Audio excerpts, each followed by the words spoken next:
তোমাদের সাথে আজকে আমি একটা গরমকালের ব্রেকফাস্টের রেসিপি শেয়ার করছি। যখন খুব গরম পড়ে তখন মাঝে মধ্যে আমি এটা বানিয়ে থাকি, আর এটা কিন্তু খেতেও খুব স্বাদ হয়। প্রথমে দেখো আমি চিড়েটাকে ধুয়ে জল ঝরাতে রেখে দিয়েছিলাম, তারপর একটা বাটির মধ্যে আমি মিষ্টি দই নিয়ে নিয়েছি, তার মধ্যে দিয়ে দিয়েছিলাম একদম ঘন করে জাল দিয়ে দেওয়া দুধ, দিয়ে মিষ্টি দইটাকে ফেটিয়ে রেখে দিয়ে আমার ঘরে যেহেতু এখন আঙ্গুর ফল আর কলা ছিল, তো আমি এই দুটো ফলই ব্যবহার করেছি। আর আমাদের ঘরে না কলা কোনো ছুরি বটি দিয়ে কাটে না, তাই গ্লাস দিয়ে কেটে নিয়েছিলাম।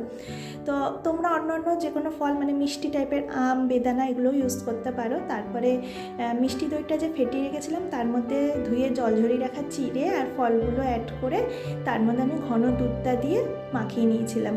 তো এইভাবেই তৈরি করে এটাকে আমি আধ ঘন্টার জন্য ফ্রিজে রেখে দিয়েছিলাম ঠান্ডা করার জন্য। দেখো তারপরে একটু জমাট যেই বেঁধে এসছে, তারপরে কাচের বাটির মধ্যে এটাকে পরিবেশন করেছিলাম। এটা কিন্তু গরমকালে খেতে খুব ভালো লাগে, ঠান্ডা ঠান্ডা। তোমরাও ট্রাই করে দেখো, খুব ভালো লাগবে।